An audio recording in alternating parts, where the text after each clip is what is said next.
going on an adventure. So there's only one way to figure it all out. Unzip the archaeology. Make it naked.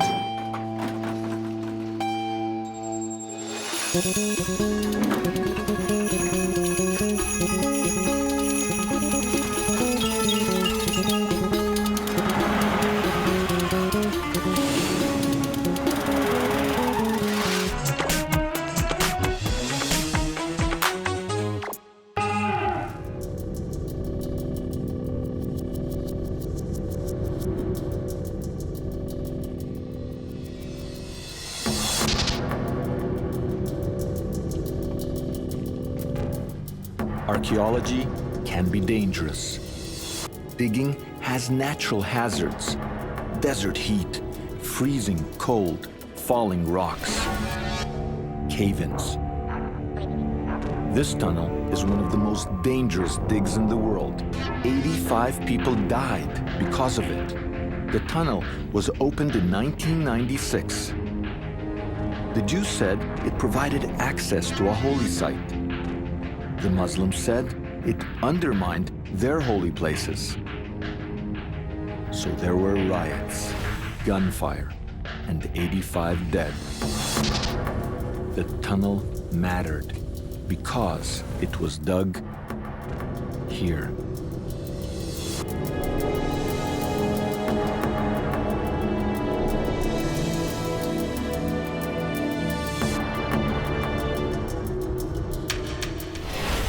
Behind me is literally the most important piece of real estate on the planet.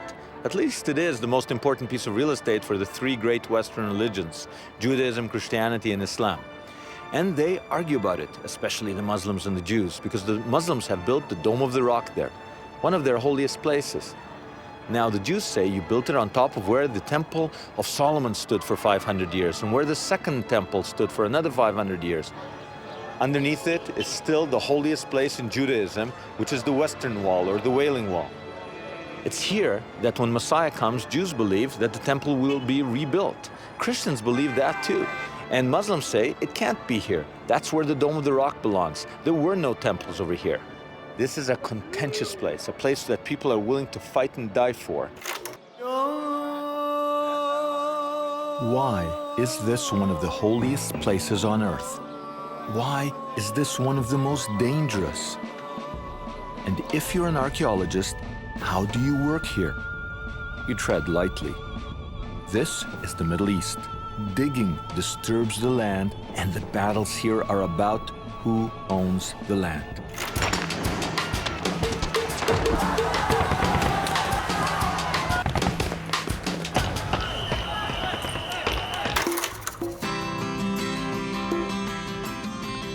To uncover the reasons why this place is so holy, we need to dig into the past, to the sacred texts, the Torah, the Gospels, and the Quran.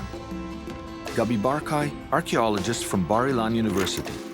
He's brought me to the southwestern edge of the Temple Mount to explain the significance of this place to Christians and Jews. We are here next to the wall surrounding the Temple Mount in Jerusalem. This is the place where, according to tradition, the first rock created by the Almighty is located, and the rest of the world was created around it. This is the place where from dirt was taken in order to create Adam. This is the place where the call came to have Abraham sacrifice his son. This is the place in which King Solomon, in the 10th century BC, built the first temple, the first home upon earth for the Lord God of Israel to dwell. This is the place where Jesus came and was presented when he was an infant. This is the place where he turned up the tables of the money changers later in his career. Christians and Jews aren't the only players here. This is one of the world's oldest Islamic structures. Islam believes that from here the Prophet Muhammad ascended to heaven to receive instruction on how to pray. Speaking of prayer, most of us recognize this and this. But when we say the Temple Mount, or what the Muslims call the noble sanctuary, we're talking about this entire enclosure, roughly the size of 24 football fields. But how did it all start? Legend has it that here, on this outcrop of white limestone, Abraham bound his son to sacrifice him to God. Jews, Muslims, and Christians share versions of Abraham's story. But that's the last thing they share when it comes to the Temple Mount. The real disagreements start with Solomon. Jews believe God told King Solomon to build a temple, God's house on earth. That magnificent temple, one of antiquity's greatest buildings, stood for 400 years. Then, in 586 BC, the Babylonians knocked God's house to the ground. It was rebuilt, but only a shadow of its former glory. During the time of Jesus, it was restored, but it wasn't to be. The Romans burnt the temple. After standing for nearly 1,000 years, the temple was gone. Why does the temple, long gone, matter today? The Jews say the temple stood here and the land is ours. The Muslims say there was no temple, the land is Muslim. If you could find archaeological evidence of the temple, the result could prove explosive. I'm on my way to look at the results of one of the first digs ever to take place on the Mount.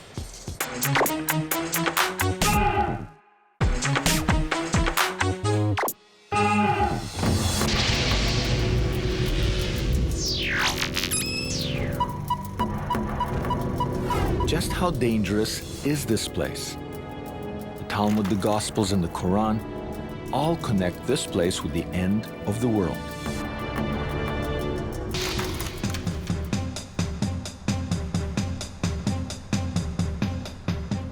So how can archaeologists interested in the Mount work in such a complicated political environment? Part of the answer is that they work in unconventional ways. This material comes from a dump. Why was it in a dump? In 1999, the Islamic Authority excavated these fire exits from this mosque on the Temple Mount. They dumped the earth they moved into a valley. Barkai transferred that material to here. To the Islamic Authority, it was trash. To Barkai, it's treasure. So you basically said, I'm going to sift through this so-called garbage. I'm going to sift through it. Do not call it garbage. It's not garbage. This is valuable material. This is remnants of the dead corpse of the Temple Mount, yeah, which was killed brutally by the Islamic Waqf authorities. Unfortunately, it is without any context. This is all mixed up. It is not in connection with floor levels or with archaeological strata or with structures or anything. So you got modern glass and pottery and plastic and everything. True. Barkai's upset bulldozers were used to dig fire exits on the Temple Mount. He wonders if bulldozers destroyed evidence of Solomon's temple. Adnan Husseini, head of the Islamic Trust overseeing the Dome of the Rock. I asked him if he believes the Dome of the Rock stands where the temple used to be. I have read many theories about the temple, you know, in Jerusalem and out of Jerusalem, really. And I myself, I respect all the feelings and all the holy places and all the religions of the others, because if I don't respect these things, it means that I am not respecting Islam. Islam were built on the recognition of the other messages, which is Judaism and Christianity. We don't have any problem with these things. So do you believe there was a temple?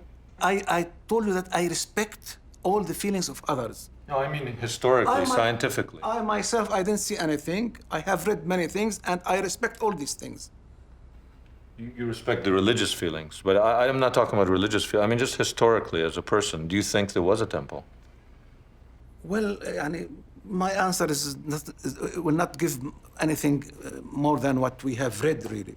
My point of view, really. I have read many things about this, really. Many ideas. And finally, I am confused now. But if I am confused, the other side have nothing to do with my confusion, really. Husseini might hedge bets on whether or not there was a temple where the dome now stands, but the Palestinian position is pretty consistent. The Israelis found not a single stone proving that the Temple of Solomon was there, because historically the temple was not in Palestine at all. City coin. So far, there is no stone to prove Solomon's temple existed here, but Barkay has found evidence of the Babylonian attack on Jerusalem and on the temple. What do you make of that? This is an arrowhead, tiny but very nasty. It is made of bronze. It has a small shaft for the wooden cane of the arrow that went into it. This has 3 very sharp wings, and when it penetrates one's body, if you want to take it out, it tears the flesh. This is a so-called Scytho-Iranian arrowhead, which was first introduced by the armies of Nebuchadnezzar, king of Babylon.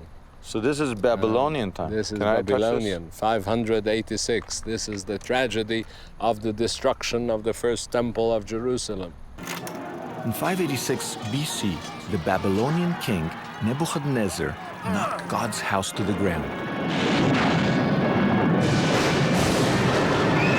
The Bible talks about Solomon's temple built by King Solomon, son of David.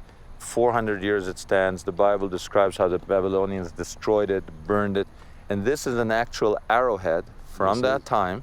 Yes, shot by the Babylonian army at some defenders of Jerusalem. Yes. At the Temple Mount. Yes, at the Temple Mount.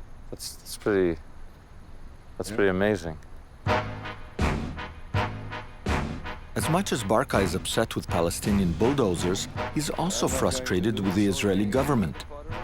They blocked Barkay's attempts to investigate the dump. But what about the Israelis? Did they give you a big slap on the back and say, way to go, you're willing to do this? Look, Don't be diplomatic. Did they give you a slap on the back, or did they? unfortunately, it is involved with politics. In Jerusalem, whatever you do is politics. Even if you sneeze in Jerusalem, that's political activity. Depends which side you sneeze on. Yes, exactly. In any case, Okay, so the any Israelis dumped on you too. actually, they don't like it. Many of the Israeli authorities would prefer the Temple Mount to evaporate or to not to exist. Because it creates too many political It creates problems for them, and they would prefer nothing done about it. How long did it take you This- to get a permit? It took us long. I was... We're talking a couple of days? No, not Weeks? at all. Weeks? No, Months? no. Years? Yeah. How many years? It took a long time. It took Barkay 5 years to get the permit that led to discovering the arrowhead from the Babylonian attack. That attack was the end of Solomon's temple. It was rebuilt, but it wasn't until the time of Jesus that the temple was restored to its former glory. Restored by one of history's greatest villains.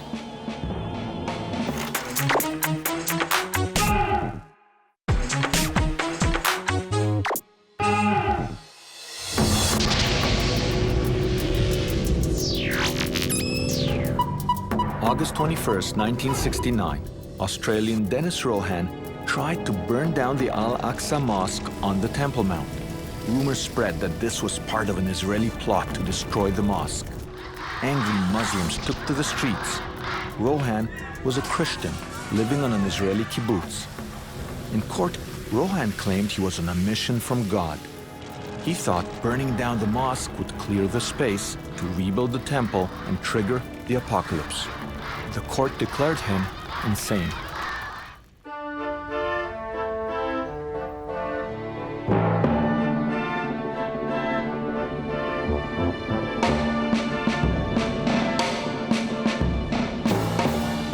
Today, the story of the Temple Mount is mostly a battle between Muslim and Jew. But Christians have a history here too, starting with Jesus. During his lifetime, the temple was restored by one of history's greatest villains, Herod the Great, infamous for trying to kill the infant Jesus. But what most people don't know is that Herod the Great villain was also Herod the Great builder. These steps led to Herod's temple. They are the very steps Jesus walked upon when he entered the temple. Stephen and Claire Fahn from Jerusalem's University of the Holy Land. Steve says, from here we see many of the places Jesus spoke about. Example, Jesus compared the Pharisees to whitewashed tombs. And then he speaks about them as being whitewashed sepulchres, where they are on the facing hill. There would have been tombs over there that had whitewash on the front to warn people not to come near to these tombs because of contamination. So what are you saying? When he crosses theological swords with the Pharisees, he could have been sitting right here and actually describing his metaphors are things that we see from right over here. That is very common for Jesus with his teaching. He uses the life, the images of nature, the houses, society, and buildings and tombs around him to create his metaphors. Shortly before his crucifixion, Jesus foresaw the temple's destruction. His disciples came to him to show him the buildings of the temple. And Jesus said unto them, See ye not all these things? I say unto you, there shall not be left here one stone upon another that shall not be thrown down. Do these stones back up Jesus' prediction? You are standing now within a group of small shops which were along the street. Now, the merchandise inside these shops went on fire when Jerusalem was put to the torch. And if you look well, you see that the wall right behind you, Simcha, the wall, Like, you mean right here? the stone is kind of peeling off. These are remnants of the fire that brought an end to the second temple of Jerusalem. More than that, upon the street, you have a pile of large stones which were knocked down by the crowbars of the engineering forces of Titus, who destroyed the buildings of Herod the Great. If you look at these stones, I can see with my mental eyes, I can still hear the noise of the stones falling and cracking the slabs of the street. I think that this pile of stones is much more impressive than the standing walls. This is much more vivid history for me than beautiful, magnificent structures which are still standing in the city of Rome. I think this pile is more authentic historically than anything else. Because this pile actually shows the moment. The moment, the violence, Yes, right? yes. The overturning. If you look underneath the stones, you can find some of the coins and other finds which were thrown away by people who, in the last moment, ran for their lives.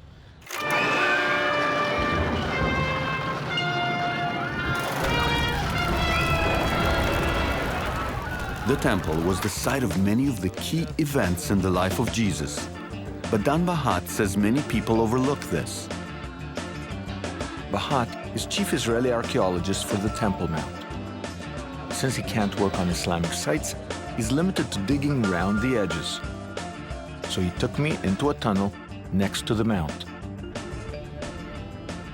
You see, when a Christian tourist can be the greatest worshipper of Christianity, keeps forgetting that the site is so important for the Christians, and he admires the Muslim architecture instead, like the Dome of the Rock, which was built actually against Christianity, decisively against Christianity. They keep forgetting that this was a site where Jesus, the founder of Christianity, or the father of Christianity, he was actually walked there, he did some of his acts, his first mission when he was 12 years old, chasing out the money changers, deliberating under Solomon's portico, and all kinds of things which are, it was a vivid part.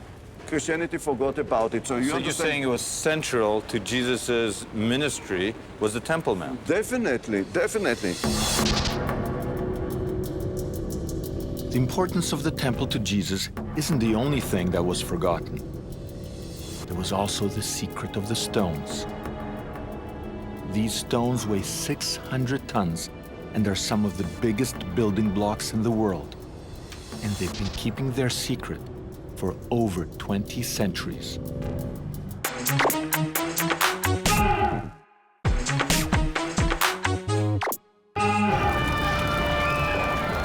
The Jewish presence on the Mount had come to an end. The Romans controlled Jerusalem. The next big day for the Mount came in 638 AD. the armies of Islam marched from victory to victory across the Middle East. They took Jerusalem, they took the Temple Mount, or as they called it, Al-Haram, al-Sharif.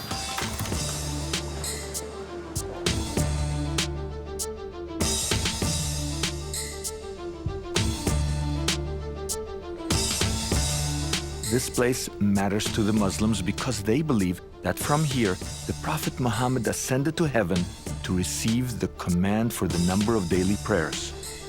The Dome of the Rock was built to honor that event.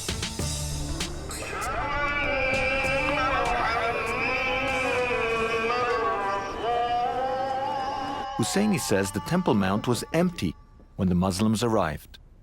There was nothing. There is a neglected site here, a neglected part of Jerusalem here. Then the visit took place, and after the visit, the Muslims built these shrines, really. So we have nothing to do what was before the Islamic time. We don't see Muslims when they were here for 1,400 years, they don't see anything, they don't demolish anything, they don't pull up anything, you know? There was a place, and God asked the Prophet Muhammad to make the visit here, and this is God will, and we are adopting God will. So we don't decide this, God decide this. Whatever was or wasn't on top, there was certainly something underground. Something hidden by these stones at 600 tons, some of the largest building blocks the world has ever seen. They're underneath the Temple Mount, and they're here for a reason. We are touching now a stone which is the largest building stone ever found in this country. It weighs 600 metric tons, which is enormous. I believe that it was put here by Herod the Great because inside here there is a vault, let's say an underground storage place or something of the like. So one sec, this huge stone, one piece, it's not broken. You're saying it weighs how many tons? 600 metric tons.